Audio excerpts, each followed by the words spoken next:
Are you thinking of buying a new home and selling your existing home at the same time, but you're not quite sure of the process or what to do? Hey everyone, Willie Davis here, and I hope you're doing great. Look, buying a new home and selling your existing home at the exact same time can be a very complicated situation. That's why in this three-part series, I'm going to go over the various scenarios of when you're selling a home and buying a new one at the same time. Okay, and I want to help you navigate that process and help to make it stress-free for you. In this video, we're going to focus on selling your existing home and buying a new construction home. The first thing that you want to do is do your research, okay? First thing is understand your current situation, your current financial and family situation. Is there enough equity in your home? How much have you already paid off on your existing mortgage? Really, how much you want to spend? Just start getting a pulse on your current situation. Next, you want to take that information and those ideas and go to your lender. You want to get pre-approved. It's never too early to start talking with a lender to see where you are on your path to your new home. Seeing what that buying power potentially looks like, depending on how much you need to put down or the areas that you want to be in. All right.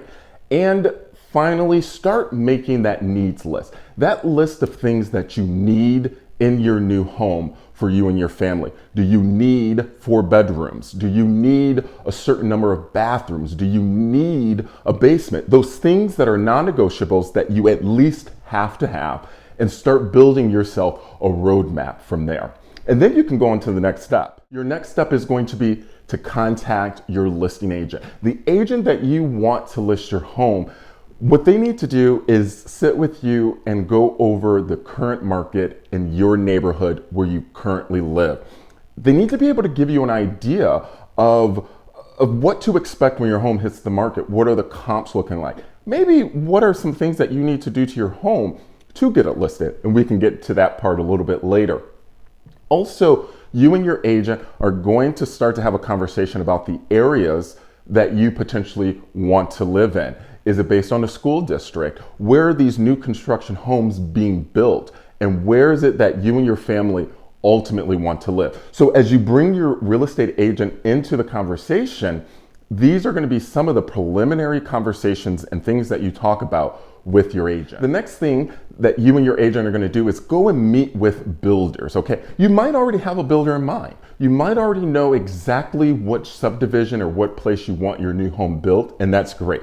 Sometimes you need to go meet with a couple of different builders, but go and meet with the builder so everyone is on the same page. Check out model homes, check out finishes and upgrades, okay? You also want to get an idea of the builder's timeline. Now, that can all depend on at what point or what stage in the building process that the home is. Is the foundation just poured? Do they have framing up? Okay, is siding and drywall up? Where are you at? Okay, so get a better idea of the timeline for completion from these builders. And then you, as a potential buyer, you want to wrap your mind around the cost, okay? With new construction, there are a lot of unexpected costs that can be associated with building your home. It's not just the price of the home that is listed on the MLS or that's in the showroom with the builder. You also have to include upgrades. If you want to upgrade the flooring, if you want to upgrade countertops, if you want the exterior to be upgraded, okay? Also the cost after you close, after you move in. How much is it going to cost you for sod and sprinklers? Are you going to put a pool in? Okay, these are all of these extra costs that you need to take into consideration when building your home and wrap your mind around to make sure that you have budgeted for that. Now, you're going to take all of this information, okay, that you got from the builder. You've decided where you want to build, or a piece of land that you want to build your house on, okay? Take all of this and now go back home, and you and your listing agent are going to come up with a listing plan, okay? First thing is you're going to figure out when is going to be the best time to list your home. Now, if your new home is not going to be completed for another 6 or 8 months, there's really no rush to get your existing home on the market. But if you're within 90 days of completion, you really need to start getting that listing plan in place and executed, okay?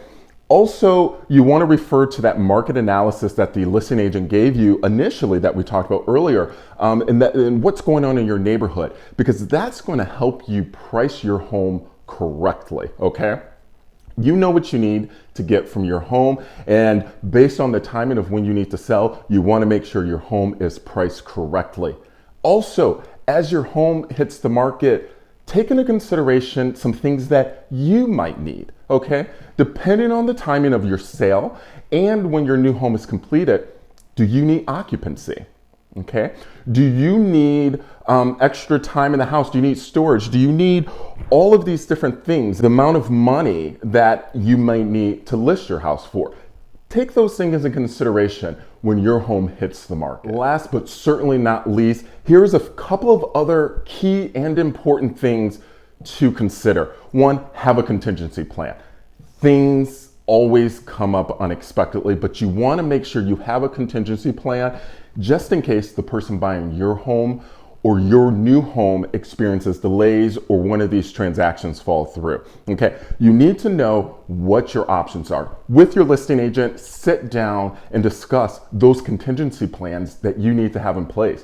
Also with the builder, take a really good look at the builder's purchase agreement to see what your out is. What are the penalties that you might have at a certain point in time if you need to back out because you can't sell your current home on time or you change your mind or whatever. But make sure you have a contingency plan and you understand it fully.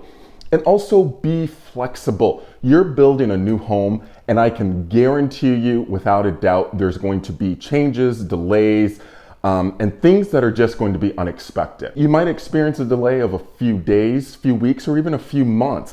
And you also need to be flexible if there's occupancy in your current home that you need or that you don't have, and all of these different things. So make sure that your listing agent is able to help you navigate all of these challenges that you might experience, okay? But make sure that you have a contingency plan in case one of these transactions fall through, and make sure you are as flexible as possible, all right?